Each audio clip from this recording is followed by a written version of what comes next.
I mean, it has that very nice compliance, that very nice softness and comfort to it. It doesn't...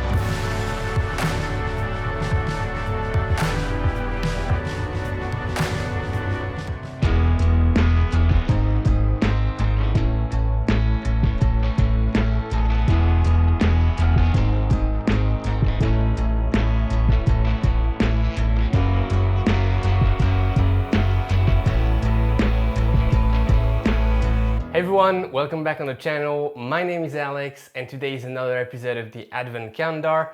And as any Advent Calendar, this is full of surprises, and this is a surprise for me as well. The Xtep 160X V2 2.0, a shoe that wasn't really on my radar and that Xtep sent me for free. So this is a gifted sample. Xtep is not paying me and they're not watching my review before me publishing it. So you are seeing it as fresh and honest as can be. This is a shoe that is already quite popular. It was, seen on various social media, and Xtep is promoting it quite well, doing a quite a good job at promoting it. When I received it, I was excited to test it, and I did so. So first of all, the specs very quickly. We're looking at 238 grams in my size US 11 EU45. I believe that is 8.4 ounces if my conversion is right. I mean, if I remember it well, at least. So this is a really good weight. It looks a bit bulkier than it weighs, and that's a really good thing. So 238 grams in my size. Geometer score, we're looking at 31 and a half for the PIBA nylon-based PIBA midsole. Good score, soft, and it runs pretty much, like the score would suggest it does. So this is quite nice, quite a soft ride. We'll come back to that. And very interestingly, very often the geometer scores for the outsole are pretty similar for all the shoes, in the high 50s, low 60s. Here we have 45, which in my opinion means that the outsole is very thin and the score is impacted by the softness of the PIBA midsole underneath. Quite interesting. So if the PIBA midsole isn't really encapsulated by any firm layer of outsole. Interesting, and I think it explains a bit the ride as well. It's a carbon plated shoe. You can see the carbon plate here in the X shape that appears in the outsole. It's a carbon plated shoe, and we'll come back to that, of course. Still in the specs stats, we have the width of the platform, and it's a very narrow platform. Look at the numbers on your screen. It's crazy narrow. Now, always keep in mind that I measure the outer parts here on the outsole, but for instance here for the heel, as you can see, there are some white parts protruding here on each side, and I'm not measuring them. So the number for the heel may not reflect the actual platform width, and that also explains why the shoe runs as stable as it does despite the very narrow heel. We'll come back to the ride as well. Upper, it's an engineered mesh upper that reminds me of the Puma Liberate, for those of you familiar with the shoe, or Puma Liberate I think is a good comparison point. Something a bit like the Puma DV8 Elite, not as nicely executed to be honest, but it's not really breathable, and that I can already feel here in the winter. I don't think it has enough perforations for the sweat to go out and for the shoe to have enough air in it, but that's for the upper. The fit is actually okay, more on the loose side of things, but it runs true to size. One thing though is that the insert, which is removable, and you get two sets of inserts. One I believe is TPU and the other one I believe is EVA. I haven't had the confirmation from Xtep, but I guess that's also the reason why they give you two sets of insoles. The insole should be glued in. It's not glued in, and it's moving a bit around in the shoe, which impacts the fit and the lockdown. So I will glue it in my shoe, and I would recommend, if you get it, that you do the same. So that's for the inserts, insole. And then, heel is quite stout, and the heel cup is actually okay, quite comfortable. The tongue is nice. It has a very light padding and nothing too much, just how I like it. So the tongue is nice. Laces are a bit too long, but the lacing experience is good. The tongue here is not gusseted, but the midfoot lockdown is still quite nice. Overall lockdown and fit, I'm quite happy. I would like a more breathable upper, but that's fine. And the insert to be glued in. Midsole and ride, so TPEA PIBA midsole.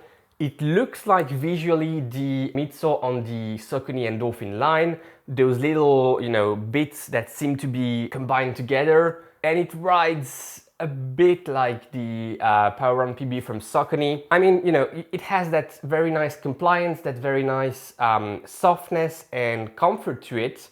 It doesn't have the same explosiveness and the same bounce to it, but it's in that ballpark, which is a good thing for that midsole. Now, the big drawback for that midsole and carbon fiber plate, which comes with it, is the lack of action of the plate on your run, on your ride.